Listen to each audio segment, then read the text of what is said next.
So mga par, sa naging bakbakan nga po sa pagitan ng alaga ni Oscar de la Hoya na si Oscar Duarte kalaban si Manuel Madueno, kung saan mga idol, matinding bakbakan ang nangyari. Pukpukan talaga sa laban simula sa first round pa lang. Subalit habang tumatagal ang laban mga idol, nakakaramdam si Madueno sa mga hampas ni Duarte, lalo na sa body shot nito mga idol, na siya talagang nagpahina sa depensa ni Madueno. Kaya pagdating sa round 7 mga idol, nakahanap ng malaking opening si Duarte at pinaulanan nito ng suntok ang kalaban. Hindi niya talaga ito tinantanan hanggang sa pumagitna na ang referee para itigil ang laban. Kaya panalo po si Oscar Duarte via TKO sa round 7. At pagkatapos manalo nito mga idol, hinamon niya kagad si Ryan Garcia sa isang rematch. Wala daw siya ibang gusto mga idol kundi makalaban ulit si Ryan Garcia. Hindi daw kasi ito makapaniwala mga idol na tinalo siya ni Bagito via knockout. Pero gayon pa man mga idol, base sa pinakita na galawan ni Duarte, kahit nanalo ito sa bakbakan, nakatanggap rin siya mga idol na maraming suntok kay Madueno. Hindi kasi solid ang depensa nito sa bakbakan. Pag si Ryan Garcia makatama sa kanya mga idol, siguradong durog pa rin ito sa bakbakan.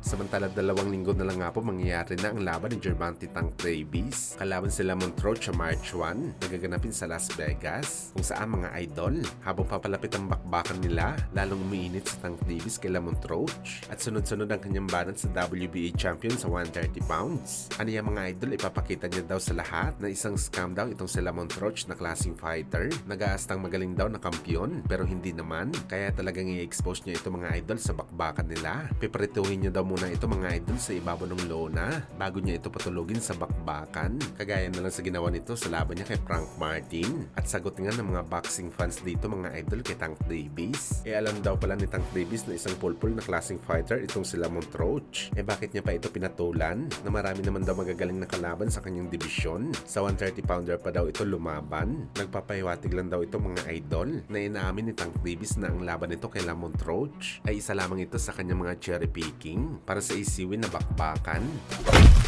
Sa kabilang banda naman mga idol, matapos nga po mag-viral ang brutal na training ng ating pambansang kamao Manny Pacquiao, kung saan pinapalo nito mga idol ang kanyang sikmura para palakasin ang kanyang bodega sa anong body shot man ang bibigay ng kanyang kalaban, kung saan mga idol, tila ginaya nga ito ng dating WBA Junior Middleweight Champion at ang nagpahirap sa laban kay Terence Crawford na si Israel Madrimov. Malamang mga idol nakitaan ng magandang benepisyo ni Madrimov sa kanyang conditioning ang training routine ni Pacman. Brutal na mahirap na ensayo pero may malaking epekto talaga sa tibay ng sikmura mo pagdating sa aktual na bakbakan. Kaya aasahan natin mga idol na kayang-kaya makipagsabayan ni Madrimov sa palitan ng suntok kay Virgil Ortiz para sa bakbakan nila sa February 22 sa Saudi. Kaya abangan natin to mga idol.